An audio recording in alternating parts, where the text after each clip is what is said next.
Therapy Army! Let's be having ya! Let's be having you, Therapy Army! Let's be having ya! Oh my God. Oh my God. Oh my Lord. Listen, big up to every one of you. Sorry, we're having a couple of technical difficulties here. I've lost my voice, as you can see, singing like a madman in that second half. Big up Natalie. No, in first half, first sight, it seemed okay. Then reality, what the fuck we're doing? Leicester could have been up 2 goals, half-time properly. Half-time, Eric Ten Hag properly ripped into them, did more than that. Even though we've all seen it, we've done, we've all seen it. We've won it. We won the lot. There we go. We won the lot. We've seen it all. We won the lot. We're Man United and we're never gonna stop. Ole, ole, ole, ola. Listen, guys, where do I start? Where do I start? Let me give you what I think about what happened in the game. Go to the game thinking before the game, guys, they're going to be emotionally and physically fatigued. We need to be not too harsh on the criticism today because obviously the whole of the world, the spotlight was on Man United because of what's happening with the supposed sale of Manchester United and also playing against Barcelona. Even though both teams are not where they used to be, both teams have been struggling, and there's a reason why we're both in the Europa League. So the mental and emotional fatigue that would have took, the physical and mental and emotional fatigue that would have took for the team, where Leicester rested all week, they just play week to week. That's what they do. They play week to week. And Leicester having all that time to plan for the game. It's not just the rest, it's planning for the game. For them to do that, for Man United, we were talking about it before game. We're like, who's going to turn up today? Maybe we'll like more changes in the team because the players are going to get burnt out. So we're thinking all this, we're saying all that. We started off all right. The first 5-6 minutes, we came out the blocks. And yeah, without having any reasonable shots creating in terms of tempo, we had the tempo. So first 5-6 minutes, the rest of 20 minutes almost was Leicester. Every time they're going through. They're going through every time they're going through. And guess what? Oh my God. David Degea. 2 of the best saves I've seen from him for a long time. Now, the Harvey Barnes one, the ball was behind him. Garnacho played the balls behind him, so he had to take it straight away. But the save from Garnacho, that bottom post, that was like some tiger. That's like some tiger cat business. Literally, I thought the ball was in. I thought the referee was going to go, the ball's crossed over the line, because it looks like he literally gets to it and throws it out of the goal. But anyway, that happens. We then start to make better chances. The game becomes a bit more even. But in midfield, we're losing balls. All of that is happening. And again, guess what? We get 1-0 ahead. I'm nervous. I don't celebrate goals anymore because VAR ruins it. So I don't celebrate. So I wait for VAR, and then I go crazy with everybody around me being going crazy 5 minutes before. Everybody starts laughing at me. That's how it is, people. I just don't celebrate goals anymore unless I can see nothing infringement has happened and it's onside. Anyway, second half comes. Eric Ten Hag changes the top 4 on Man United. He does some magic. All of a sudden, Garnacho gets taken off. Sanchez comes on. Sanchez and Bruno are both playing as inverted number 10s. Rashford goes back to the left. Weghorst goes up front. We come out completely different. I'm going to tell you now. I said it on Twitter, those of you follow me. The most complete, controlled, dominant performance in the second half against a team that is attacking-wise really good.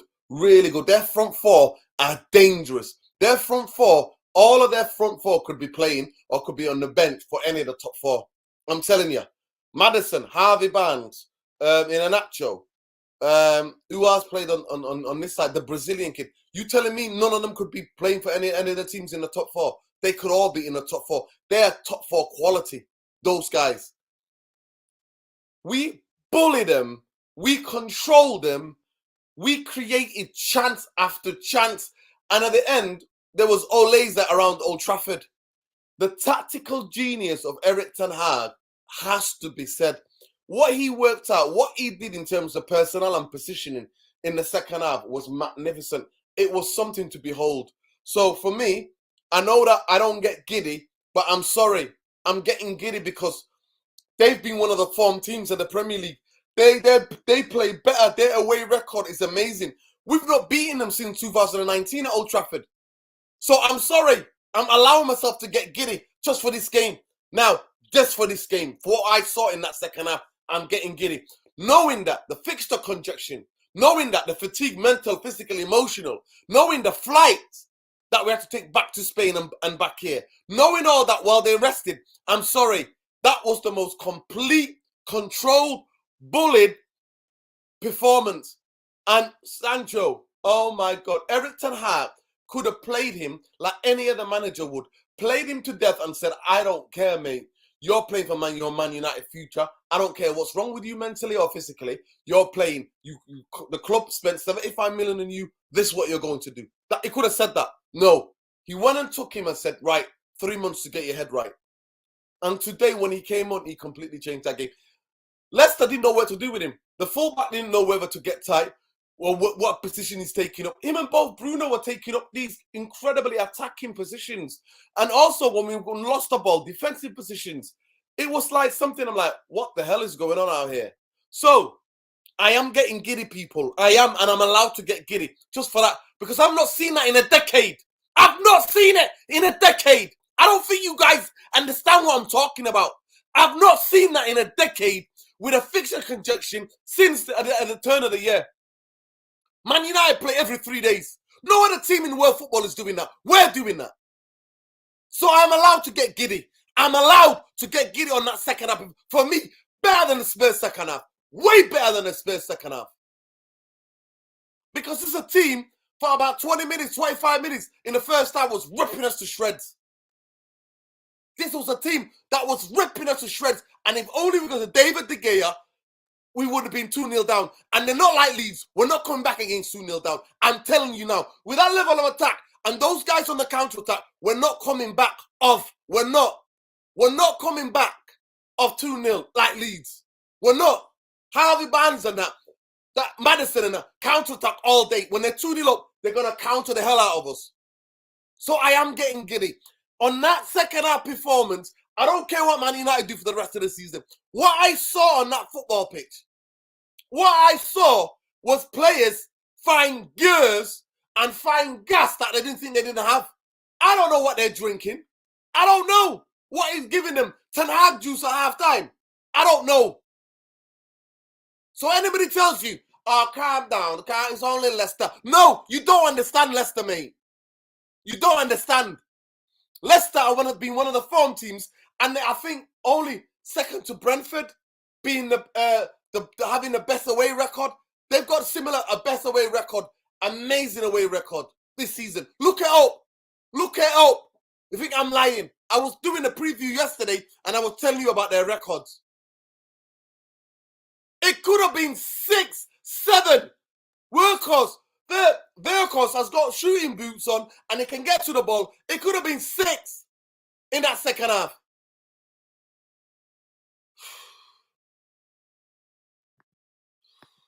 Anyway, like I said, what do I know? What do I know, guys? What do I know? What do I know? I'm getting giddy because of this game in that second half, considering all things. Tom, I'm going to send you the link. Jump on. And by the way, apologies. I've had some bloody technical things with the bloody thing. So, yeah. Jump on, people. Bumbaye, talk to me. How did you see that game?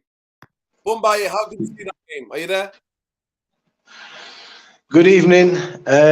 Hope everybody's feeling as warm and toasty as I am after that, man. How did I see that game? It was like a story with a beginning, a middle, and an end, man. The beginning was difficult. This was a very hard game today. As you say, I went into this one because every time we seem to have an opportunity to capitalize, something doesn't quite fit. We missed the opportunity, so I thought this definitely could be one of those. They're a free-scoring team. They're an informed team, and they're playing very well. And it showed. David Degea keeps us in the game. We score completely against the run of the way the game is going. A beautiful goal. And then we come into that game, get to half time, and then the 45 minutes preceding that, that's effectively the end. That's the end of Leicester. That's the end of nervousness. That's the end of the game. Complete domination, fantasy football being played, just another fabulous performance. Every single player today played their part, from the keeper right the way to Weghorst. What an absolute selfless, industrious, brilliant addition to this team. I love the guy. You know, that's a guy that is a harkening back to the old days where he is living a dream, even at his age. And you see the work. He was playing like a CDM at times. What can I say, man? Erik Ten Hag today gets a 10. You know, you're playing without Casemiro and Eriksen. Your midfield is not there. You're playing once every 3 days. Victor Lindelof comes into the fray today. You know, we're playing this entire season. We're now third. We're 3 points off City. We're an outside bet. We just keep doing what we're doing. But you know me, I like to dream, man, and I am optimistically dreaming. I'm not getting carried away, but we are an outside bet. But there is a title to be won there, and who knows what this will look like towards the business end of the season. You know, we're doing what we need to do, but it was a perfect day, man. The only thing missing was a Weghorst goal, but that was a performance to behold. And today we see the Jadon Sancho that we thought we'd signed, and that Erik Ten Hag knows what he is, and we got that second half. One touch, hard, man, slick, pass, move, really beautiful to watch. There was a passage on the right-hand side of the field where the Ole started, and he played a big part of that. It was brilliant today. So just another, you know, I mean, day that theatre of dreams, only theatre of dreams can give you. Perfect. Loved it. Yeah. Next levels. Tom, if you're there, if you've got time, jump on. If you've got time, jump on, Tom. At the end of the day, he's probably popped the bubbly after that, man. You're not getting Tom. I'm not gonna lie to you. Some people are like, "Why am I going mad?" Because I'm one of stress. I'm not. Listen, I'm only talking about how painful it's been for the past 10 years. How painful it's been. I don't think you guys understand. Watching shite football, literally made me. That's it. I've lost my flipping hair. I've lost my hair. I don't think I can tell you guys. Watching your team that when you used to play amazing football, used to have so much success. Watching your team be horrendous, bringing horrendously defensive managers, bringing just people, just players and managers who just are just so negative, and then having those fans in that stadium try to give it all, supporting the club, and then understanding that we've not played like that. I have not, honestly. Usually, I'm biting my nails every 25 minutes. Like the game against Crystal Palace. It was the fans. I'm biting my nails. Was shouting, screaming, kicking every ball just to get the team over the line with 10 men against Crystal Palace. Today, I'm not going to lie to you guys. 15 minutes to go. I'm chatting to the guy behind me, the guy on the side of me. I'm just having a conversation. I'm not even watching the game. After 3-0, I'm like, just done out here. It's done out here. I'm not even focusing the game anymore. Before, you can't talk to me. You can't touch me. I'm just like tense. I come out with my shoulders, my neck hurting because it was so tense. So for me, I'm getting giddy about to seeing that football from what it was in the first half, where every time they went forward in that first half, you're thinking they're going to score. You think they're going to score. So that's why I'm going mad. I'm just getting that out because it's been one of the most painful things to watch the Glazers run this football club into the ground.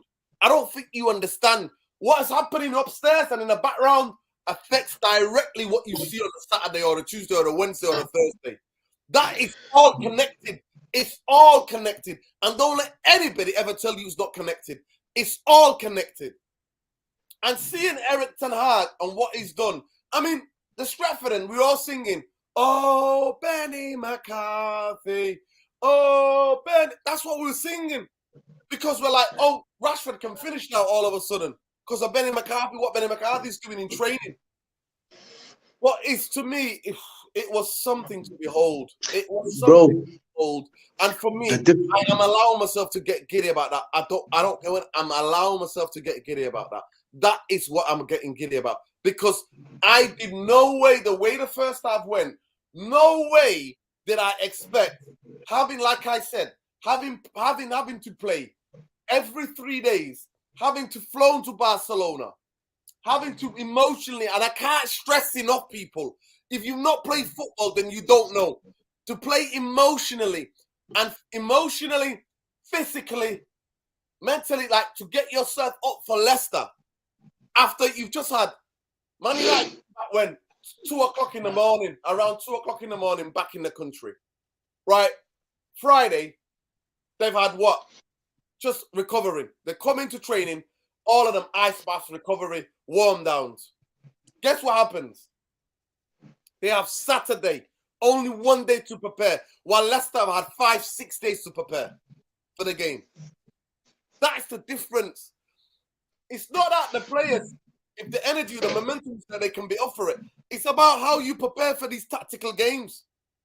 And every game in the Premier League is tactical. Every game. Every game is tactical. Every game in the Premier League is tactical. So, yeah, Tom, I've sent you the link. Jump on if you can. But it's one of those things, guys. It's one of those things, guys. I can't stress it enough. That's why I'm allowing myself to get giddy. That's why I'm allowing myself. You know me. I don't give too damn about the Europa League. I'm not asked. But I knew that emotionally, physically, because the whole world of football is watching Barcelona, Manchester United. Whole world is watching that. The whole world. If you love football, you're watching Barcelona, Manchester United. You're watching it. You're watching it. Look, that's why Manchester United, brother. It was just Manchester. The difference under Eric Ten Hag now, like this comment here previous to Logan's, Jarvis Cocker, he said something. It's United. Look, it feels like a family again. You look at the way every player wants to play. Every player wants to be a part of what is taking place now. The feeling of the fans is different. The feeling of the stadium is different. The fact that you said before, you're just waiting for us to concede a goal to start playing. You're just waiting for us to throw it away. At the moment, we're not back to the Sir Alex Ferguson yet, but we are so far. We've come such a long way in such a short space of time that you're starting to go into games with that little bit of swagger, thinking, yeah, we'll do this today. You know what I mean? That immortality that was with us always, that had completely left us, is slowly starting to come back. He's brought the belief back. And everything Eric Ten Hag is doing, not only on the pitch, you look at him, he is a general, bro. And everybody's behind him, from the fans to the players to him. It's united. It's a family again. You see how he's handled the Maguire thing as the England captain. Nobody's really paying attention to it, in the sense that he's still a part of this team. He's still a viable player that makes appearances. But the noise surrounding that guy has dissipated. Ronaldo was a very, very awkward weekly topic. That ended, and Eric Ten Hag is stood at the top of a mountain, clean as a whistle. Jadon Sancho could have gone different ways. Eric Ten Hag goes the empathetic way, puts an arm around him, says, son, I know what we've signed. And you know this is not you. I want you to go away with my people, and I want you to come back and be the player that we both know you are, that the fans know we've signed. And today we saw that. It's everything about him. And I think I'm a great believer in when managers are in press conferences, players are watching that. Players are looking to you as the general. And Eric Ten Hag is almost regal in those press conferences. He commands them. He shuts down questioning. He closes questioning. Everything is done on his terms. He's efficient with his words. There are managers in press conferences that are nice guys, that are funny, but they stutter and mumble too much. This is Man United, and what I love about him, he's, as a personality, it's quite organic. It feels a lot more familiar at this point with him as our manager than you might think it should be because of the short space of time he's been here. But everything seems to be falling into place for us really, really well. At the start of the year, I was nervous, even with the signings. I thought top four would be a real tall order, man. And any trophy. We're in a final, that could be a trophy. We're on the verge of going through in the Europa League. We're still in the FA Cup. We're 3 points off City. But more than that, we have built something here where, man, we're 3 points off City, and the progress of the team, the patterns of play, the sexiness of the football, the entertainment factor, everything is back, and you're doing this without a striker. Imagine you go out and you buy us a world-class striker. I mean, you know, a cream of the crop striker that not only scores goals, but can actually play. That can actually play. You're gonna improve the players that we have already got firing, like Marcus Rashford. You're gonna take off the impetus that he's taken on, that mantle to be the guy, because you've got a striker that's going to chip in. So we're doing all this, playing 3 games a week, as you say, but there is still a lot of improvements, room for improvement, and this is the exciting part about it. So it's really good times at Manchester United. And you know what? Get giddy, put your feet in cold water, and enjoy today, because you know what? How can you not enjoy today? That performance second half was a dream. 100%. 100%. Big up Jerome. Jerome says, I thought Lisandro had an outstanding game. Never looked in danger, was for calm on the ball. And his usual pitbull-like self. Yeah, he was brilliant. He was brilliant. And you know what? I'm not going to lie to you. When Lindelof plays with Lisandro, he makes him look better. He makes him more played well. He makes him more aggressive. And I thought Lindelof today was really aggressive. There was one moment where Garnacho dropped Lisandro Martinez, but the way he got back up, so even defenders beat him, so strikers beat him, attackers beat him. He gets back up again to try to recover. But I thought Sabitzer was brilliant today. And like I said, watching it on television and then seeing it on the stadium, it's totally 2 different experiences. I can't stress it enough. First of all, we don't have anything to replace. You don't see the wider shot. But listen, to me, Man United today was David Degea for me. To me, I'm saying it off the bat. David Degea is the man of the match. Because those 2 saves, especially from the header, oh my, I can't stress enough. This team goes 1 or 2-0 up. I can't stress you enough, guys. We're getting counter-attacked. We're getting counter-attacked with Harvey Barnes, with Maddison, and with Garnacho. They're gonna counter the hell out of us. So to me, this was vital that Man United scored first. And then we scored the second at the time that we did. I don't care what anybody tells me. He looked onside to me. And I celebrated that goal. But the first one I didn't, because I knew that I couldn't see the full picture. I knew that he spun. He bent down and spun off. So I didn't celebrate that goal. And then I looked silly for celebrating after VAR said, yeah, it was a goal. So it is what it is, people. It is what it is. It is what it is. But I'm not going to lie to you. Well, I've just had this. I'm going to come back to it. But I've just had this. I've been telling every one of you, be careful who these American owners are. I've been getting you guys focusing your minds, referring to the original breaking news when it happened on Sky, and the original article on Sky. They were saying it was an American hedge fund lot that are involved. And I kept talking to you guys about that. And the last couple of days, I've been giving the titles of the video, saying to you, who are the ones who are hiding? Who are these Americans who are hiding that want to buy Manchester United? Well, there you have it right now. The Glazer family have been offered a financial backing to remain as owners of Manchester United by American hedge fund Elliott Management. They're the people who had control of AC Milan, where AC Milan fans literally emptied the stadium and then they had to sell. So Mike Ogden, some of you might not like him. He works for ESPN.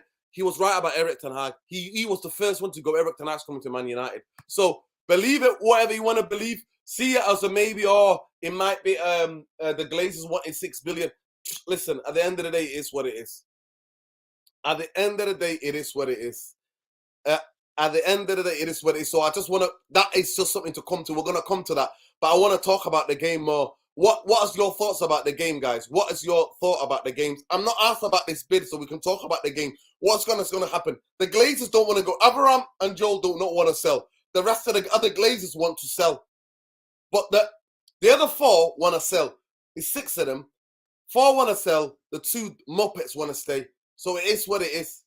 It is what it is, people, at the end of the day. But I want to talk about the game. What are your thoughts on the game? What did you guys think about the game? Because now you're getting all lost in this stuff about the thing. We're not in power. We're not in control. We're not in power. I've said it from day one. Those of you who want to listen to me, I've said it from day one. I have to effing see it with my own eyes to say the Glazers are done. The Glazers are no longer at Manchester United. I have to see it in print, in black and white. Manchester United are not owned by the Glazers anymore for me to believe. That's the difference between me and you. And every one of you is getting clickbaited right, left, and center. But I'm not. I'm too old for this. I'm too old. And I've got enough PTSD in my mind ingrained where I'm telling you, Manchester United, in a decade, that's the best performance in the second half in an effing decade. Against that type of strike force, about that type of forwards that Leicester can put up today. So that's what I'm talking about, guys. That's what I'm talking about. So I'm not getting giddy for nothing. I'm getting giddy on the second half performance because it's the best I've seen in a decade. The best I've seen in a decade. Complete control. You tell me when was the last time you had Olays around Old Trafford? You tell me. I dare you tell me what's the last time you had Olays at Old Trafford. None of you can tell me nothing. None of you. Bro, being happy and celebrating is not to be equated every single time with getting giddy. Nobody said we won the league or anything yet, but today, you know, everybody's been watching. I'm not talking about league stuff. At the end of the day, Arsenal are on fire. They've done magnificently well where they need to be. We're not in no title. I don't want to hear about title talk. To me, it's about securing top 4. And then we go from game to game. The best squad in the league is Man City. They can have 4 or 5 big injuries and they can still win that league. Arsenal strengthened in January. They can deal with, even though Partey is injured at the moment, in the big games, they're going to need Partey. Right? Bro, just enjoy today, man. Look. So at the end of the day, I don't want to hear about league title. I'm talking about Manchester United. The first and foremost, before you have to earn the right to compete for these big trophies. And you have to put in the types of performances when you are gassed out. Like Bruno and Rashford, both of them shattered. But as soon as Man United get goals, they look energized again. And Bruno, what did I tell you yesterday? What have I been telling you? It's written in blood. He literally slashed himself, dipped up in his own blood and wrote it. I've got to play every 90 minutes. It's written in his contract that he's got to play every 90 minutes. It's ridiculous. Absolutely ridiculous. And I don't know where he gets his energy from, but it's unbelievable what he's doing. And today, he set up 2 goals. Set up 2 goals today. Bro, dream. Enjoy the day. Don't ruin it for yourself. You can't do anything about the ownership. You can just follow the news. You can protest. You can boycott. But that's out of our jurisdiction. Just your job, man, is to enjoy today. Do you know what I mean? Enjoy what we're doing. We have put ourselves in a great position. We're an outside bet. You know, look at the way things are happening. Look at this weekend. Who dropped points? What's happening? There's a lot of twists and turns in this big up league. Joe. Yeah. Big up Joe. Joe, we're not in a title, mate. We're not in a title. For me, manager's only been there for 6 months, mate. 7 months. We're not in a title, bro.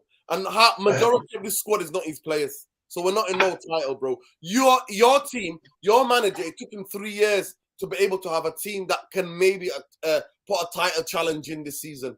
And you are in a title challenge. You guys are. We're not for me. We're not. We are not. Table says we're an outside bet. Table is chatting shit at the end of the day. Table is chatting shit because Man United do not have the fortitude. Today, Scott McTominay, thank God, came back.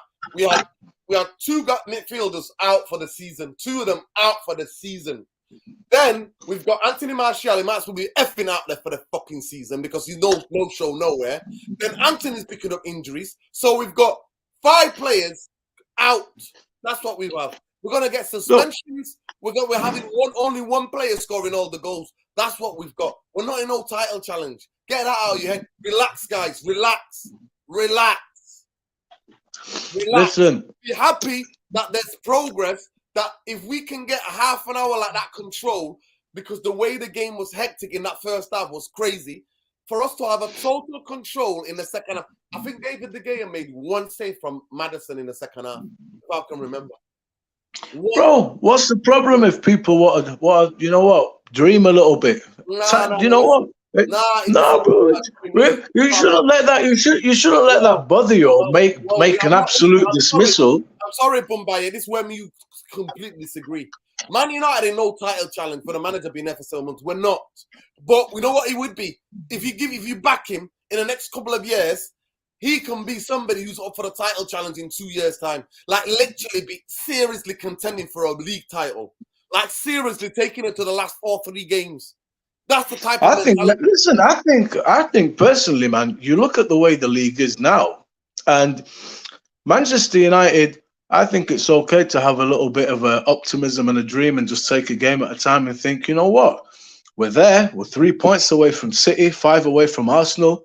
Things are looking rosy, man. Who knows what the league will look like at the end? That shouldn't be a topic of debate. That's just part of the fun of football. We're in a very healthy position, much better than we thought we would be at the start of this year. But not only us, you have to remember the teams that should be winning games and putting points on the board, they're dropping them. You look at Arsenal and Everton. You look at Nottingham Forest. Football's a funny game, bro. It's still a quarter of the season to go. Anything exactly. So for me, we're not. And exactly, the players are shattered already. We're just playing on, you know what we're playing on at this moment in time? Just adrenaline. That's what we're on, adrenaline. That's what we are, adrenaline FC. So for me, we're not in no title challenge. The biggest thing for me before we gas out is to get many points as possible to secure top 4. Because I did not think we're going to get top 4. I did not believe we're going to get top 4. I do not believe whatsoever we're going to get top 4. We have to start believing now. I'm honest. I told everybody, I don't think this team's good enough to get top 4. I said, I told you, Mumbai, and I told you, all of you therapy. I said, I expect us 7 months in to play better football. But I didn't expect that to have this kind of adrenaline, momentum, craziness. Nobody did. Listen, I don't expect it. So for me, at this moment in time, my mentality is just because I hate the Europa League. I want to be out of the Europa League. I hate it. I hate it with all my life. I hate it. I hate it as much as I hate the Glazers because it's the reason of the Glazers why we're in the Europa League. It's the reason because why we're in the Glazers. Look, I think. Let me just finish the point. So I hate it. Man United should never be competing for Europa League. Never. And I want us to get out because I know that it's going to do us damage. And I'll explain to you something, guys. Liverpool, their season, and they're coming back now, they haven't been energized, but they went off the rails. You know why? Because they went competing for 4 trophies last season. All of it went down to the last day. And the mental and physical fatigueness from that is very difficult. Very difficult. So I am not getting giddy for me. The more games we play in the league, the more points we amass, the more times that we secure top 4. And that, to me, that's what it's all about. That is what it's all about for me. But, guys, there's all 150 of you in here. Smash a like on the video. Subscribe to the channel if you're not already subscribed. And hit the notification button because it lets you know when we're next live. Please, guys, we're on the drive to get 7K by the end of this month, right? Beginning of March. March is my birthday month. So let's go, people. We're 300 short. So let people know. Tell your nan to join the therapy army. Tell her friend to join the therapy army. Let's go, people. Let's go. Congrats on the young man, Kobe, man. Yeah, brilliant. Absolutely brilliant. Like I said to you, I've got so much hopes and dreams of that young talent. But I don't want to say too much because then people will start expecting too many things and I don't want to put pressure on him. But today when he came on in that moment of the game, he put in some brilliant challenge. He's so good on the ball, can handle the ball. And I'm telling you, next season, He's gonna play some games for Man United in midfield, and he's not gonna look out of place. He's not gonna look in out of place. And today, another day for Garnacho. Ten Hag is starting him to try to get the mentality into him. You need to start games, not only make an impact when you come on, but start games to learn the position and to learn defensive discipline. And he's testing him. People don't understand that he's testing him. Fergie used to do that with Fletcher. Fergie sold Beckham and put Darren Fletcher out. Darren Fletcher's not a right winger. Put him out wide. Testing his mentality. And today, yet again, Garnacho is tested by Ten Hag. Can you do when we're under pressure? Can you do the other ugly bit of football, the ugly side of it? And then he's got the opportunity to bring in Sancho, and Sancho does the rest. But listen, Bumbaye, me and you are different, innit? You are the epitome of Giddy FC. I am not. I do not want to talk title talk. I'm not here for title talk because we're not. And every time we talk about a title talk, we lose the next game. That's what we do. So I'm not here for no title talk. I'm here about amassing the amount of points so that Man United are secure in that top 4 with points to spare. Because remember what happened to Arsenal last season. They got a couple of injuries. Everybody and their nan thought they're getting top 4. Last 5 games. Look, you know, I'll tell you my point of view, because I think there will be fans that share this point of view, and there will be fans that share your point of view. There is no right or wrong way. That's the beauty of football. It's all about how you feel, perception, point of view. This is what makes podcasts and discussions. My point of view is we are in a position where I'll speak for both me, you, and our boys, that we didn't expect to be in at this point in a season. I would have been happy with coming 4th and winning a Carabao Cup. That to me would have been a great season. And that is not... the reason for that is what preceded the arrival of Erik Ten Hag and where he picked us off from and how last season ended. And the key in any season, whether you are going for a league or not, is win the next game. Win the next game. Don't think too far ahead. Concentrate on this game. That's sometimes you lose your focus as a player. You don't have that luxury as a player. You have to perform. But as a fan, I'm not a player. I look at the table and I say to myself, you just keep doing what you're doing, boys.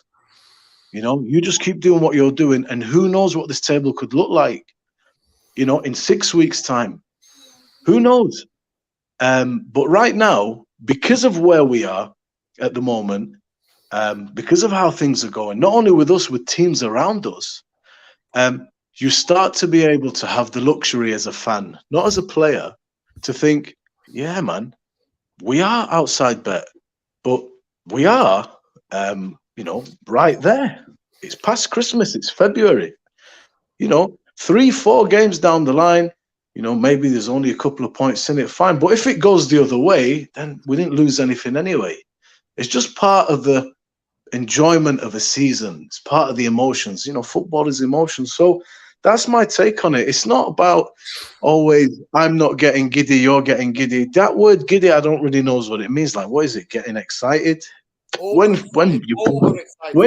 Overexcited. When you have a performance and, you think, wow, a day, amazing, great, let's go and do it again. Let's continue. Things are improving. You're going to start to have certain expectations. That's what is going to happen with Ten Hag at a certain point. He's going to get so good, or hopefully he'll get so good, and this team will become so consistent that naturally expectations will grow. And then we will start to get pissed off when things are not going our way. But right now, it's a honeymoon period. We're on a really nice holiday that we didn't expect. But that holiday can start to end and reality might set in and we might not like it. But as it goes on, bro, expectations, dreaming, it's all part of football. It's all part of football. It's not getting giddy. Listen, the difference between me and you under this ownership, I don't allow myself. I'm PTSD, post-traumatic syndrome. That's what I've got. With this I can't allow that, though. But bro, look, do you know the ownership? The ownership has been... listen, yeah, the past 10 years. Listen, no, I'm sorry, Brian. Don't please trigger me. Don't trigger me, because I'm gonna go like a madman and scream the place down. Don't trigger me. What they've done to this football club, bro, if this is how you are on a day like today, God help us if we lose. No, I'm gonna have to ring and check up on you. What's wrong with you, man? It's not about losing. It's not about losing. What you're gonna try and tell me about you should be laughing and smiling. Listen, the directly impacted. What is it? That's why Eric Ten Hag is doing miracles so far. So far, miracles despite of them. Like Fergie used to do miracles despite of them. Let me just get the super chat and I'll bring Irfan in so we'll both take a breath. Same Yasin says, United looking impressive. It's a 3. No, it's not a 3-hole race. Stop chatting shit to me. It's not a 3-hole race. We're about securing top 4. Our manager's been with us for 7 months, right? Stop trying to gaslight me, right? Can't believe Ten Hag has refused at Spurs. Well, Spurs has lost our game. So where are those donkeys that were telling me about Conte? Where are ya? Where are ya? Irfan, I'm gonna mute. Did you watch the game? Tell me your feelings about the game, because I've never seen a contrast between first half and the second half. And I'm saying it again, the best performance in a fucking decade. The best performance in a decade. Complete control. And I don't know, I can't remember the last time I had Olays at Old Trafford. Olays, where every pass was Olayed. I don't remember. I don't remember being that confident, cozy, that I'm talking to a brother from India, from Calcutta, a young brother, only 23 years old, who came to United to watch his first game today. And I'm talking to him for the last 15 minutes. I'm not even watching the game. Talk to me. Can you hear me, yeah? A bit of a delay with the line today for some reason.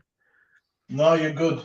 I'm okay, yeah? Yeah, I mean, look. Yeah, I mean, well, let me just first address what Mumbai said. All right, bro. All is good, yeah? Oh.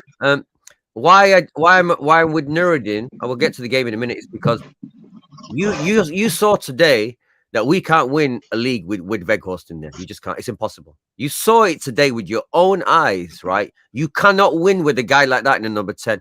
Much as I love his endeavor, I love the fact he tries hard. You cannot win. He missed 3 clear-cut chances to finish the game on big time. So we're not good enough strength-wise to do it. And like Nuruddin said, all those other points about the team. So I'm not getting giddy. I'm here to get top 4. Anything close, even pushing them close, like you said, to the title is a bonus, but it's all about getting in the top 3. So let me just get on with the game then. This was one hell of a crazy game. This was, right? The energy as a neutral watching that was unbelievable. 5 minutes, we were all right. And then for the next 15 minutes, they killed us, man. Degea saved us so bad. I mean, that save off Garnacho header. And then the first one, I can't remember who's the other guy. It was a quick, fast touch. It was quite close to him, but reaction save, right? It was serious. Harvey Barnes. So I was like, wow. And then I was thinking to myself, my God, is this the way they battered Tottenham? I was like, wow. I've seen a few games this season, they're even nowhere near. They have never played like that. And they came to us on the A game of recovery, right? So I don't know how we got out of that first 20 minutes without completing the goal. I don't know how we did. Obviously, David Degea, amazing. And then we managed to we give away sloppy balls and we're showing little moments and stuff like that. But my God, the second half, like you already said, I've never seen it. I was like, have they been given drug injections or what's happened? I mean, like, I couldn't believe how we seemed like a completely different team in the second half, right? And it was just flowing, opening spaces, getting in places, getting space we couldn't. We looked like a team rejuvenated. I don't know whether they give them all steroids or some shit. I don't know. It felt crazy. It did, right? But it was beautiful to watch that. But like I said, I was thinking to myself, if only we had those few missing pieces of the jigsaw, we would be a deadly team. Now, we could have won that 5-0, Nuruddin. We could have won that 5-0. We could have won that. 5-0 wouldn't have been an exaggeration, of 7-8 chances to score. Sancho had a few. Weghorst had so many. It was crazy. And like I said, watching Bruno first half to second half, I was like, is this the same guy? Crazy how he changed. But Sancho brought a lot of good shit to us because I think Garnacho didn't have a particularly good game. Defensively, he's just not there at all. And he was a little bit lost in that game. He didn't manage to impose himself on the wing at all. He just didn't. So I do think we still miss Casemiro. I'm going to slightly disagree with what you said about Sabitzer, Nuruddin. I don't think he had a particularly great game. He was lucky to stay on the field with that challenge on the guy. Very lucky to stay on there, and he was showing that he's still a little bit slow catching up to the speed of the game. And then, what to me, the best players in the Premier League, they slow the game down. Even if it's going at 100 miles an hour, they slow the game down in their head and manage to compose themselves to make the right pass. He got in a position because his body allowed him to, but he was just too quick with the pass, giving it away. Or just not got the timing of the Premier League right. So you got to cut the guy slack because he's still new, right? He's still new. He's a few games old. But that performance is all on Ten Hag again. And what it is that we've got to a level of confidence. Let me just come in 1 second. Yeah. In the stadium, seeing Sabitzer go hard for challenges, seeing Sabitzer do what he's doing in terms of going for challenges, passing the ball first time. He looks 10 million times better than Scott McTominay ever would. And Fred, without a doubt, without a doubt. I'll tell you now, in the first goal, if he doesn't win the ball there, then gives it straight away to Bruno. He wins the ball, gives it one touch to Bruno. Bruno then plays the ball. That goal doesn't come. So for me, I obviously we don't have any replays. We did see the player went down. He wasn't late, and at the end of the day, he could have got a red card. But I'm sorry, we're allowed one. It balances itself out. Because you know what? Casemiro got sent off for putting his hand on somebody's collar like that for 5 seconds. No, listen, Nuruddin. I'm not having any of that. I'm not having any of that. Because there's been so many players at Old Trafford who've damaged Man United players and injured Man United players that didn't even get an effing yellow card. So listen, we know. So for me, his level of aggression and the winning the ball back and switch of play, his levels. He is absolute levels. I don't care what anybody says to me. No, he is. I fully agree with you there. And you know what? Watching the game at home and then seeing it there live is totally different. You're used to having replays and all. I've seen bigger, different angles, wider angles. We're watching it in real time, and I'm like, his energy to get around that pitch is exceptional. Today, I only noticed one time when he gave the ball away, one bad pass, where Fred gives the ball away anytime in dangerous situation 4 or 5 times a game. That's the difference. Yeah, no, listen. I'm not going to disagree with what you're saying, but I'm saying, having watched him, because the thing with me, where I differ with you, is I've got very, very high expectation of Sabitzer. I expect this guy to be a serious baller for Man United. So I didn't think he had it in the first half. Second half, he was better. But like I said, I do think he was a bit late because he's still trying to come up to speed with this game. He is. Do you know what? I think I was watching Sabitzer today, bro. He needs a bit of time. He didn't have a great game. He played his part, but I didn't think he had a great game today. No, but what I'm saying is, I have to watch the game again. He was all right. He was okay. He needs some time, man. He's still making adjustments. It was about. I'm talking about composure. It's about composure. Listen, being in the stadium, the levels of quality on the ball, I swear on my mother's grave, in my own eyes, that don't lie to me. What I see, he looks 10 million times better than those two clowns. Without a doubt. Yeah, but it doesn't mean he had a good game, though, does it? But it don't mean he had a great game. Wait. We don't need to argue about this. Let me just continue. Let me just say, right? You're muted, Nuruddin. You're muted, Nuruddin. You're muted. What I saw with my own eyes was different. Malcolm, I've sent you the link. No, listen, I'm Nuruddin. Look, listen, you made your point. I get it. I'm not saying I don't rate Sabitzer. I don't think he had a particularly great game. I don't think he had a particularly bad game. But I'm saying my expectation of him is high. And I know I'd rather get rid of McTominay tomorrow. But, there's a difference in it, right? Watching it on TV. Today, I thought he was brilliant. I counted once or twice in the first time he gave the ball away. Once or twice. But defensively, so many times he covered the defense. So many important challenges he won. And I don't think you guys understand, like, in the most dangerous situations, he's going back to cover. Because the way our fullbacks in that first half, Diego Dalot and Luke Shaw were both going up high. That's why we were getting caught at the back. And he was there in key moments. So for me, I'm sorry, I thought he's at least a 7. Just for making that tackle to win the ball back and giving it first time, then for Bruno to do what he does. Nuruddin. Let me just say. And he did exactly the same against Leeds. He did exactly the same against Leeds and the 2-0. He dropped into the back 3. Let me finish. He drops into a back 3. Back 2. Gets the ball of Martinez. Then straight away, first time ball in through the lines. And then Bruno, Weghorst, and Fred play 3 different passes. The ball goes back to him. Then from nowhere, he switches to play perfect time on Luke Shaw's feet. Fred McTominay could never have an imagination to play like snooker, 3 moves ahead in their minds to do what he does on the football pitch. So I'm sorry, today for me, he gets a solid 7. Solid 7, and I don't care about the foul.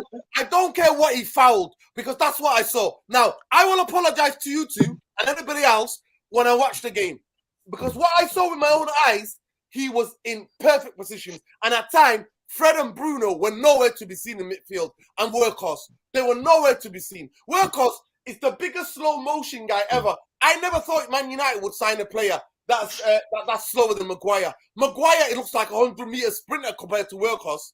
He can't even get into positions. He can't even get shots off.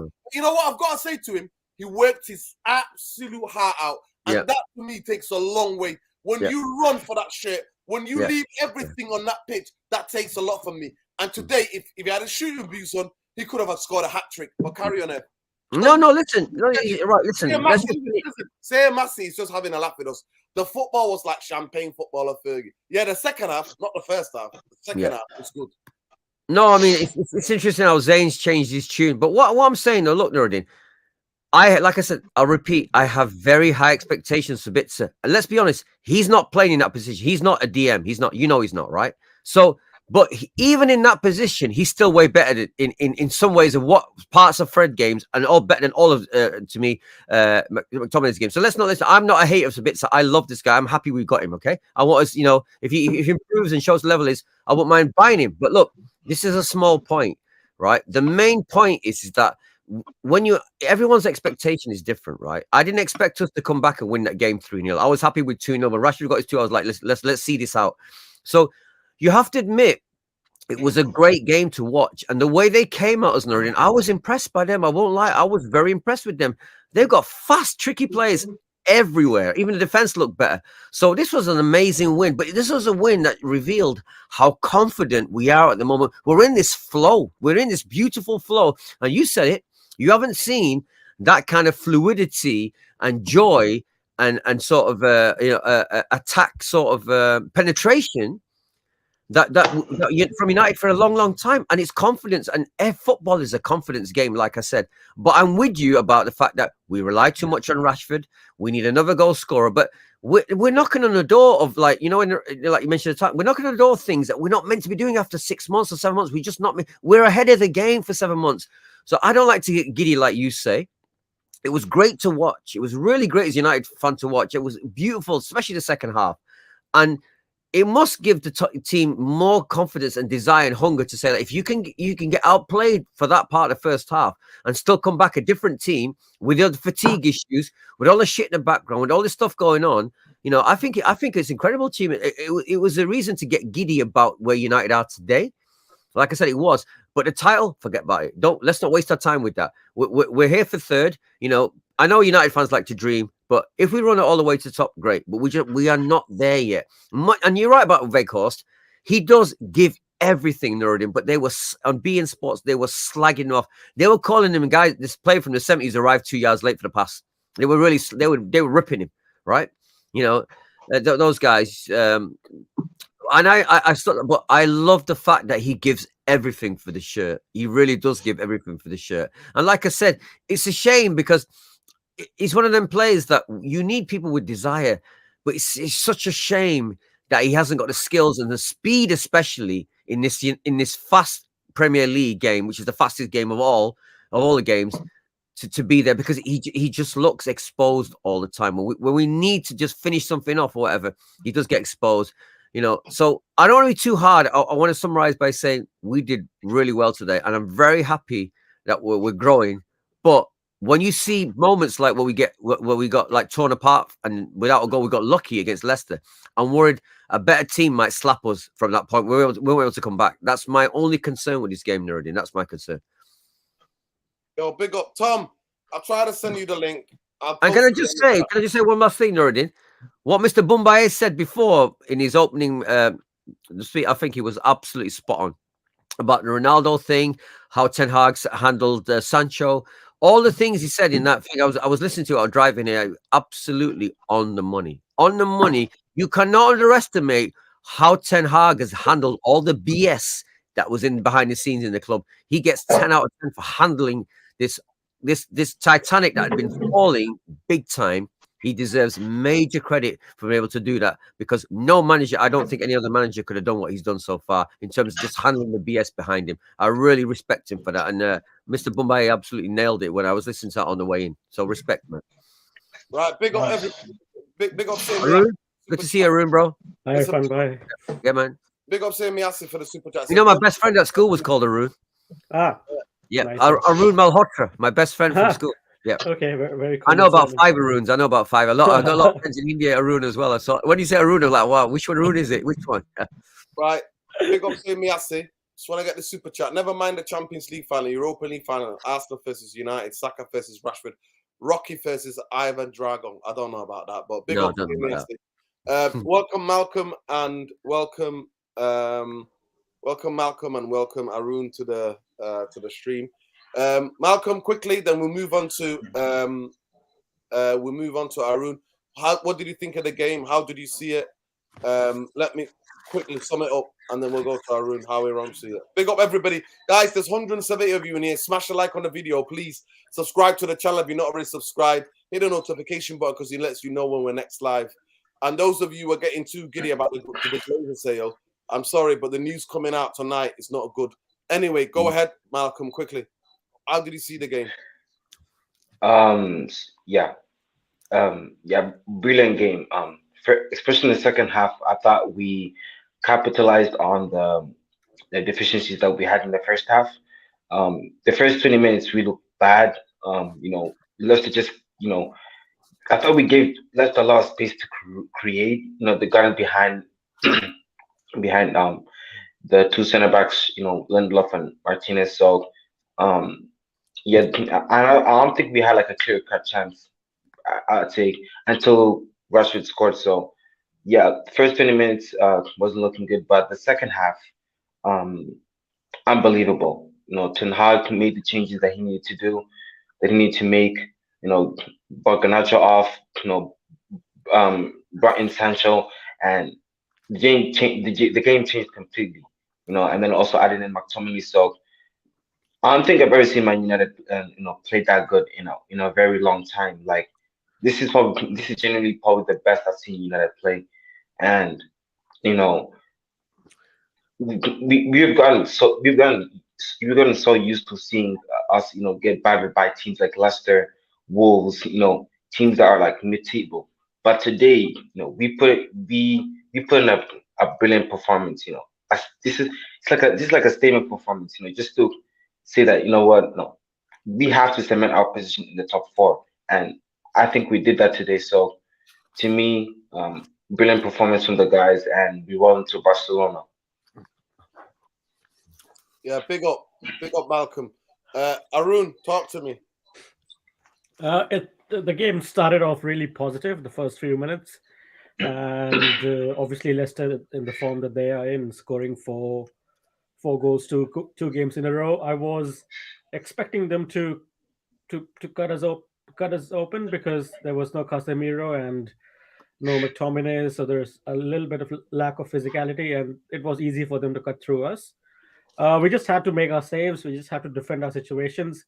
I'm not worried about David Degea making saves, but not too often. I'm more worried about us being potent to opponent creating chances more often in the first half, and second half was outstanding. Obvious switch on our left hand side.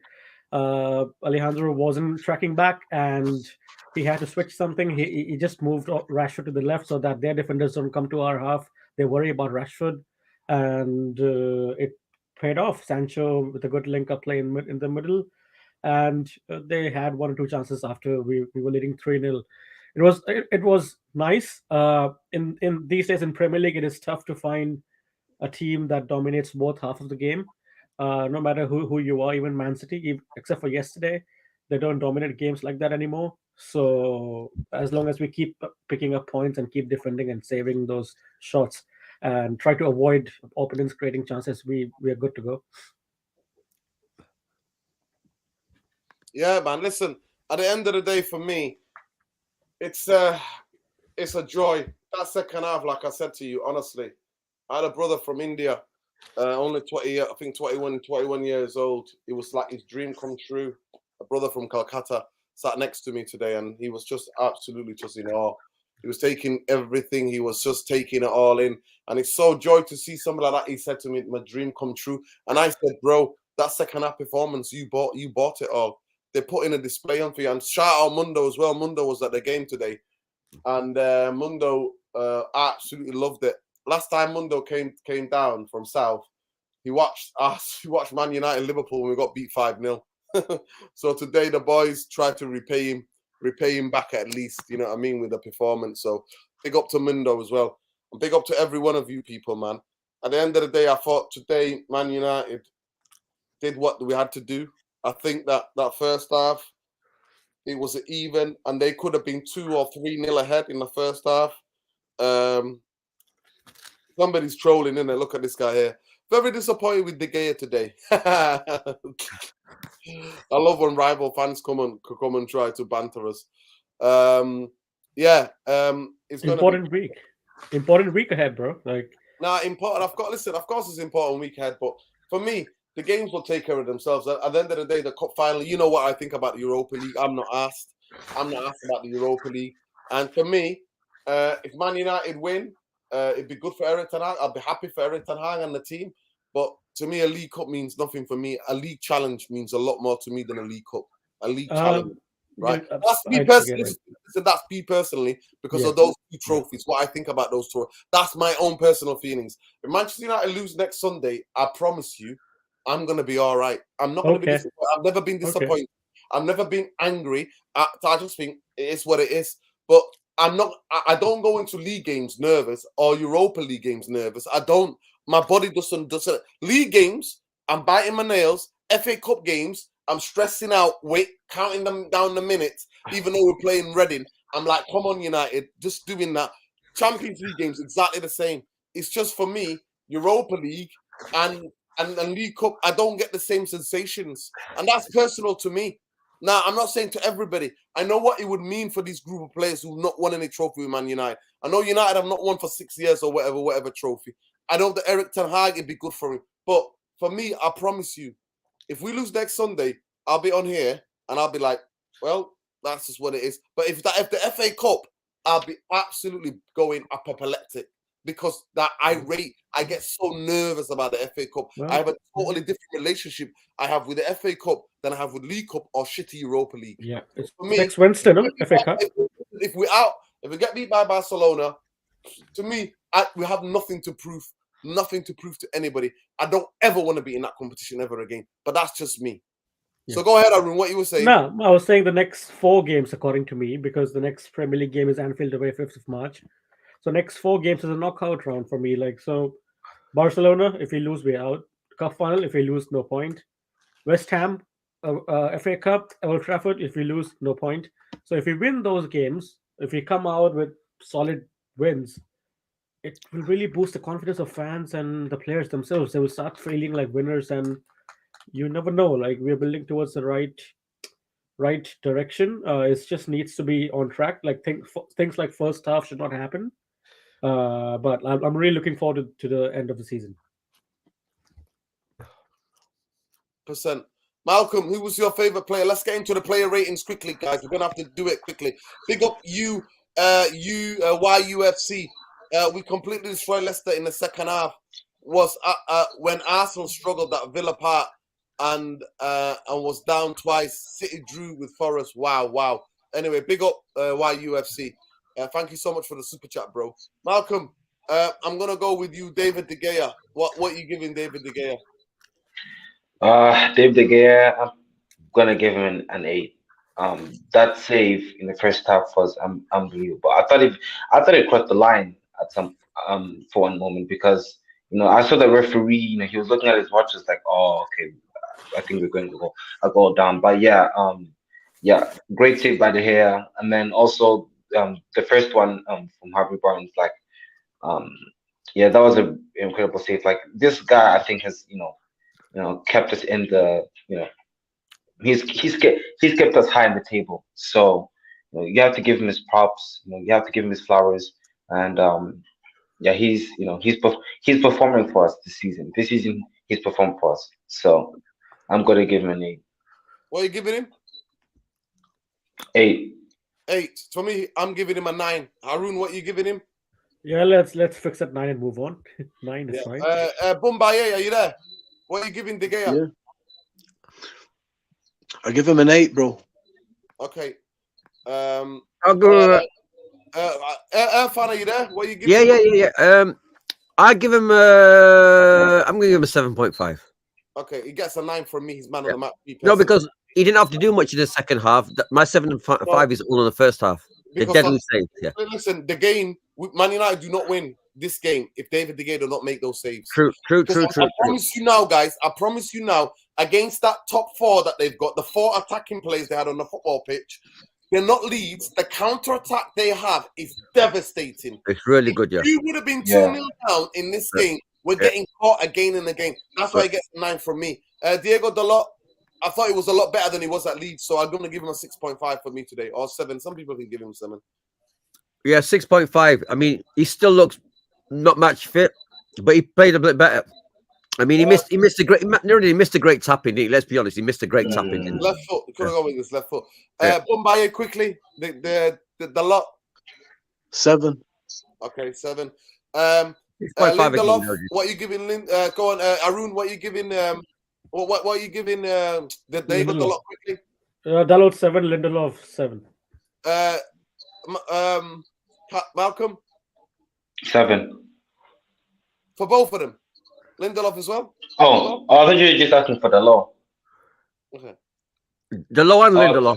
Yeah, Dalot and Lindelof. Okay, no, the law give him a 6.5, but Lindelof I'll give him 7. Okay, yeah, I agree with that. 6.5. I agree with that. Martinez.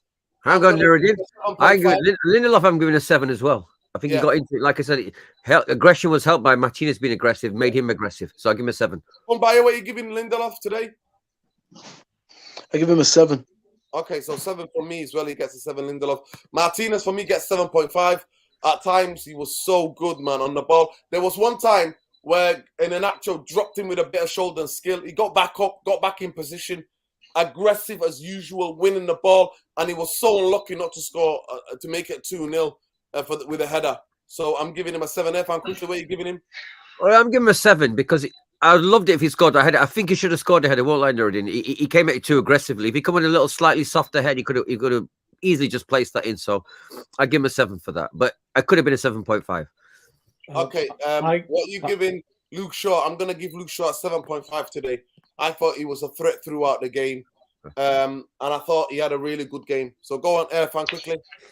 I'm going to give him a 6.5. I think he was good. I like the fact he's quite composed, but I'm still worried about some of his positional awareness sometimes. But he is one of the best sort of athletic and sort of finding a pass sort of players that we've got. He is one of the best things. So I'm going to give him a 6.5 for his all-round game. I expect a lot from this guy. I'm giving him a 7.5. Bumbaye, quickly, what are you giving Luke Shaw? 8. Okay. Malcolm, what are you giving Luke Shaw quickly? 7.5. Haroon, what are you giving Luke Shaw quickly? 7. A 7. Okay, Malcolm, I'm going to stay with you. Sabitzer, what are you giving him? Sabitzer, I'm going to give him 7.5. Right, Haroon, what are you giving Sabitzer quickly? 7.5. Irfan, what are you giving Sabitzer quickly? 6.5. Bumbaye, what are you giving Sabitzer? Give him a 7. Okay, he gets a solid 7 from me today. Solid 7. What are you giving Fred today? Bumbaye? Give him a 7. Right, he gets 6.5 from me. Irfan, what are you giving Fred? You get 6.5. 6.5. Very dodgy to me in the first half. Got better in the second half. Haroon, what are you giving? What are you giving? What are you giving? You know, I love Fred, and he performed below my expectations of 6. 6. Okay. Malcolm, what are you giving Fred? Yeah, I'll go with a 6. Okay, he gets 6.5 from me because he set up a goal, which was a key second goal that killed Leicester. Yeah. That's why he gets that from me. Yeah. And some people might give him a 7, and I don't have no qualms about that. Bruno, I'm giving Bruno 8.5 today. He set up 2 brilliant goals. He plays every minute of every game. And I don't know how the F he does it. I swear to God, I don't know how he does it. I do not know how to do it. And the pass for Sancho, the pass, the disguise on that pass, because everybody thought he was going to cross it, the way he just gently taps it back. All Sancho had to do is just connect with it, and the ball was going in. He was not going to save it because of the timing of it. So for me, Bruno gets 8.5 from me today. That's one of the highest I'm going to give him. Irfan, what are you giving him quickly? Yeah, I'm going to give him an 8. At the moment, I give him the highest score of everyone because, like I said, he was a complete different guy. In the second half, I thought it was the best I've seen him play because I was hating on him last week. I was hating on him a lot recently because I just think he'd be wasteful. But today, I thought it was one of his best performances in a long time because his creativity was beautiful. He looked like he was a completely different player in the second half. So I'm going to give him an 8. I really respected him today. That's the Bruno I want to see all the time. All right. What are you giving him, Boumbaye? I'll give him a 9. Okay, you're giving him a 9. Okay, he's your man of the match then. Okay, Malcolm, what are you giving Bruno quickly? Yeah, give him a 9. Arun, what are you giving him? I give him a 9. 9 is 2 halves, boys. Come on, 9 is I know. split in 2 halves. Come on, not 1 half, man. You guys, come on, man. If I know they can do it, don't matter. It's their No, 1 half, man. You guys, man. It's their opinion. It's their opinion. I'm sorry. Yeah, I know it's their opinion. Giddy opinion. Wait till I read Weghorst. You'll be surprised. Arun, what are you giving Rashford? What are you giving Rashford? Rashford, I want to give him 10. Thank you for winning the game. Okay. Yeah. To me, Rashford gets 8 for me today. I thought in the first half he wasn't as effective. Second half he became more effective. I thought he was really tired. You could tell that he was fatigued, and that's why he got taken off. So I'm going to give him an 8 because his finishing is just unbelievable at the moment. Quickly, Malcolm, what are you giving Rashford? Yeah, 8. I agree with you. 8. Boumbaye, what are you giving Rashford? Quickly. Although Bruno is my man of the match, I'll give Rashford 9 as well. Okay. Irfan, what are you giving Rashford? 7.5. Solid 7.5. Okay. Did I already give him? I think, yeah, I'm going to give him. I said an 8 because of the finishing. The 2 finishes were deadly. Weghorst, Irfan, what are you giving Weghorst? I'm giving him a 6.5. Better than average, but, you know, much as he does hard work, I love him, but the deadliness, the skill factor, what we need is just not quite there with this guy. Much as I love these hard work, I'll be honest. Arun, what are you giving him quickly? Sorry, I'm going to give him 8 because the last player worked that hard was Ander Herrera. Okay, there we go. Malcolm, what are you giving Weghorst? 7. Right, you get 7.5 from me. Boumbaye, what are you giving Weghorst? All day is an 8, man. The reason that I'm talking Sabitzer and Fred get 7 is because of him. Okay. It's because of it. He was playing as a CDM at points in that game where it was vital. The work rate that he get, and you know what he did. Do you know what? Listen, another thing is, my man you said should have had a hat trick. So he is getting in the positions. He's just not finishing the moves. So do you know what I mean? The guy today was unbelievable. He was. His scoring in the cup final. He came off that pitch knowing that this guy left everything on that pitch. But it's not his fault that he looks like he's running in slow motion. It's not his fault at the end of the day. Because cup of the final time, he's the only one. But I'm telling you now, when he leaves Manchester United at the end of the season, I'll be like, thank you so much. Thank you for putting in and earning every penny of your money. Thank you so much for doing more than Igalo, earning more than Igalo. No, to me, Igalo's a lot better player. But Igalo didn't even get the amount of times. Igalo, for me, if Igalo was the same age as him, Igalo will offer a lot more in terms of holding the ball up.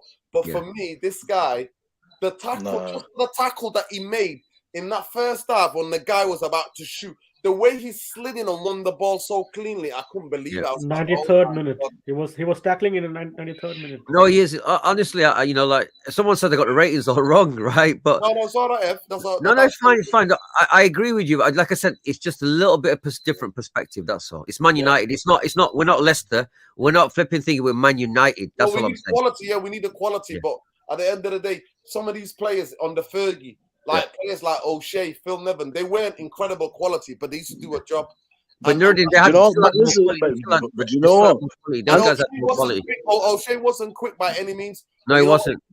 O'Shea is chipping is going away to Arsenal and scoring a last 20 minutes, scoring a chip at the Old Highbury. That's the level of difference. Listen, you can have a Man United standard striker, but perhaps in a game like today, that's absolutely what you do not need, because the work that you're getting out of Weghorst, the pressing, the defensive coverage, the relief in midfield, and getting in the positions to get those chances, and also he does hold up the ball. He brings other people into play. No, but do you know what I mean? So that's a misnomer. The work that he does is the kind of work that many strikers will not do, especially if they're not seeing a lot of the ball. That's what you've actually bought him for. If you listen to Ten Hag, guys. Yeah, you can't underestimate that tracking back. You just cannot underestimate that hard work. Even I give him a low score. I should have given him a better score than what I did upon reflection, because he does deserve it. Because when I think back of the amount of tackles and him running back, dying for the team, he does deserve more than I gave him credit. So I will stand corrected on that one. Okay, quickly, let's get to the. So Garnacho. Sorry, Garnacho. What are we giving Garnacho today? 6. I'm I'm going to 6. To me, 6. I'm going to give him a 6. I'm going to give him a 6 because, listen, he tried to get back. Of course, a couple of times he got caught because we couldn't stop in a Nacho. You know, in a Nacho is their playmaker. He comes deep, controls the ball, plays 1-2, then sets their fullback right. And at that time, Garnacho was chasing back when Luke Shaw's not even in the picture. Luke Shaw's been all the way up the pitch. So for me, at the times, it was nerve-wracking, but at times he did all right. And he's still learning. He's 18 years old. So that's why he's being tested by Eric Ten Hag to see if he can handle the game, not just coming on and being an impact player. Yeah. So for me, he gets a 6 for me, average 6. What are you giving, quickly, Malcolm? What are you giving him?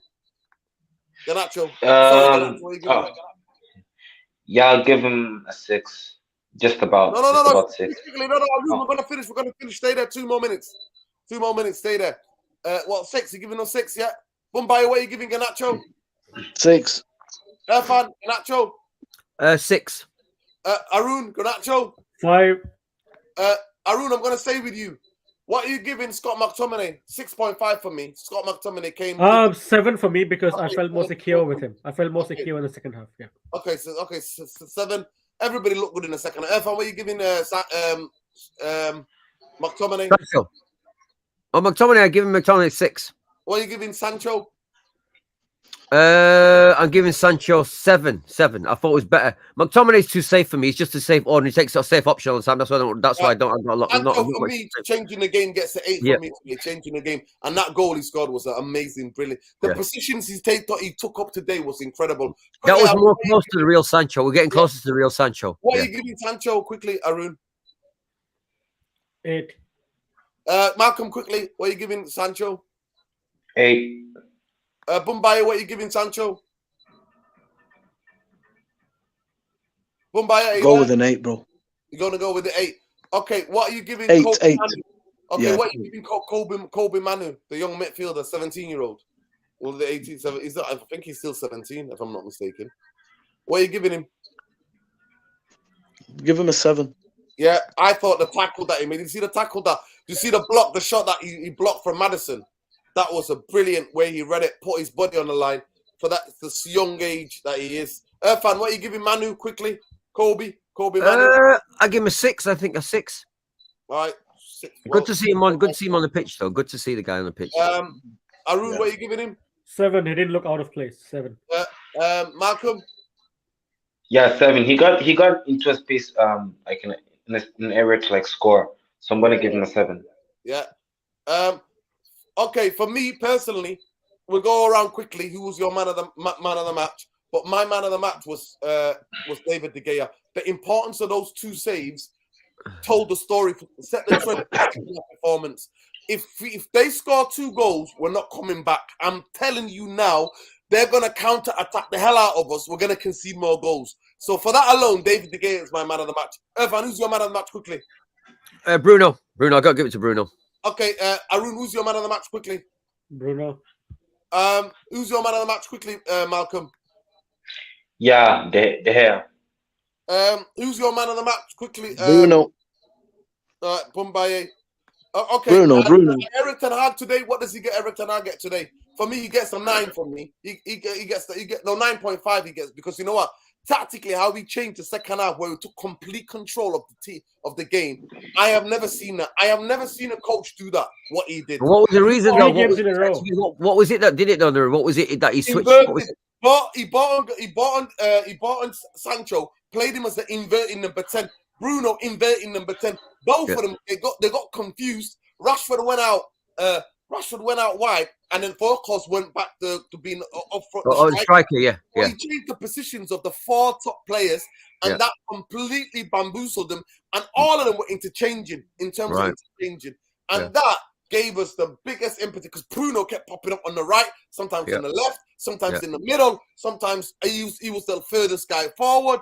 And Sancho, just the composure on the ball, holding the ball, linking play, making sure to do the triangles. That bamboozled them. That bamboozled them at times. So for me, today, he was incredible. Incredible. I was going to give him a 9, but I'm going to give him a 10 because of that after full-time whistle gesture to the fans. He's connecting with the fans, saying, come support us on Thursday. 10. What's that? Ten Hag? 10 for me, because he tried to interact with the fans at the end. You hardly see emotions from him, so it's coming out. Yeah. Today he was super emotional from the half-time. He was like that when he was coming out. He was doing this to us, and we were all going crazy. Malcolm, what are you giving Eric Ten Hag today? Yeah, I'll give him a 10. He was very reactionary throughout most of the game. Yeah. Trying to get the team, to get back up and everything. So yeah, I'm going to give Ten Hag a 10. He was super angry at that first half. The way he walked off was unbelievable. Yeah. His walk off was unbelievable. Yeah. Honestly, when he that's what sort of merited that we won. Yeah. Like, and he said, I listened to his interview. He said that they forgot the principles and the rules that we have, and we should never have been that open. And yeah, he was going crazy. I'm like, okay, I would love to know what these rules and principles are. But thank you so much to Arun for coming on, Malcolm for coming on, Irfan for coming on, and Bombay for coming on. Let's see where we can see people. Make sure you follow Arun. DVDs 106, DVD 101. One and on this channel, please. Arun Pandit DVD 1 is there? Arun Pandit DVD 1, yeah? Arun DVD 1, and you will always see me here. Yeah, you always see him. The only YouTube channel he is in is on here. Malcolm Glazer is there. Malcolm Glazer. Go and check him out on Malcolm Twitter. Glazer. No, not Glazer. Give him a slap, Malcolm, man. Give him a slap. Reach over into his screen and plug him. I've been speaking to Glazers all He's been triggered. Malcolm, he got triggered there. He got triggered putting you in that bracket, man. With the devils, man. You don't want to be with the devils.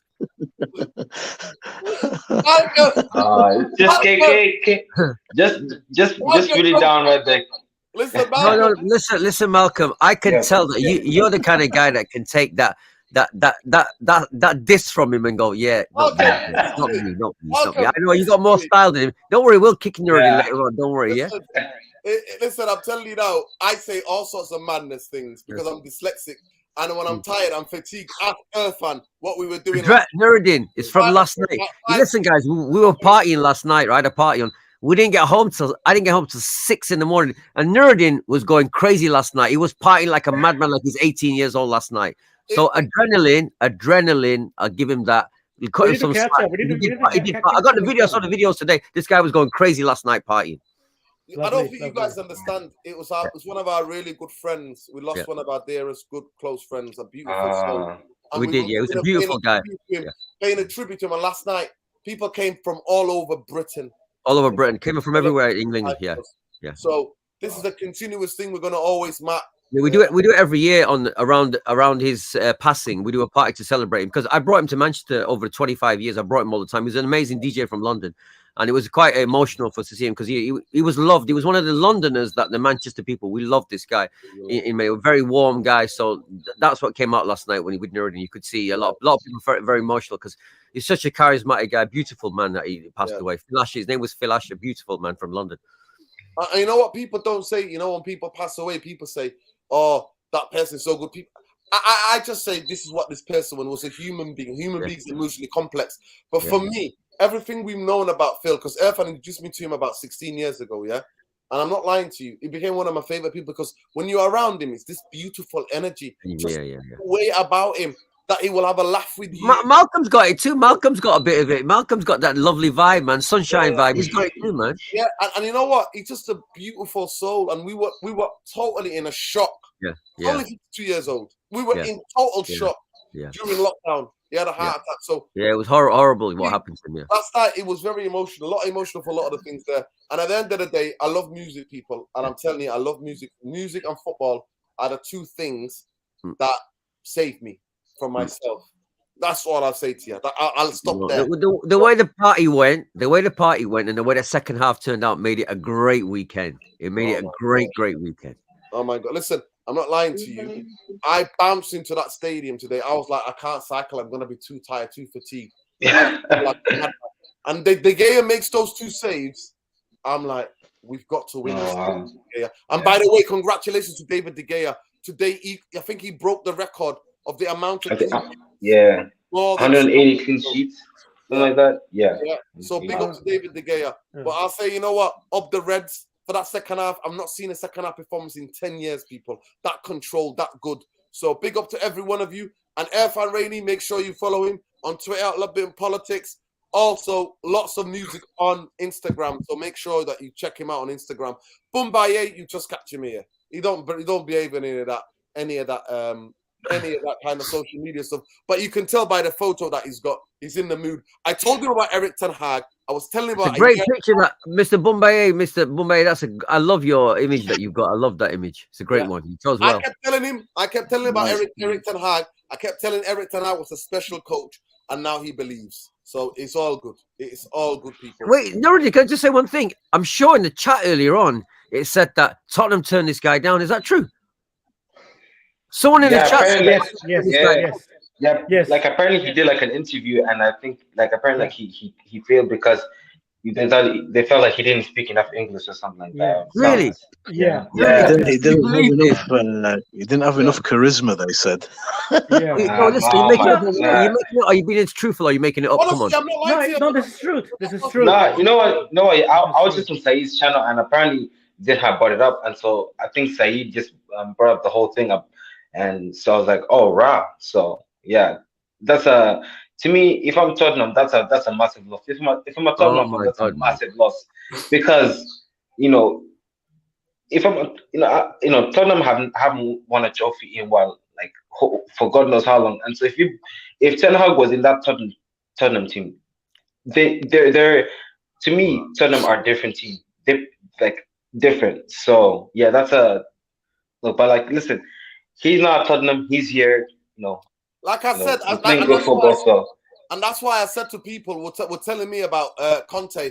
I'm like, they can keep Conte, no problem, and I'll take Eric Ten Hag all day, every day. But guys, anybody who's asking me to talk about the Elliott's thing, I kept warning you guys. If you follow me on Twitter, if any of you guys follow me on Twitter, I kept saying to you guys, I have to see it to believe it that the Glazers have sold. The day that it's written down in pen, I will then go, the Glazers no longer associated with Man United. Then I would get giddy. Or else I'm not getting giddy. So I'm not. But Arun, thank you so much for coming on, bro. Love and light. Take care.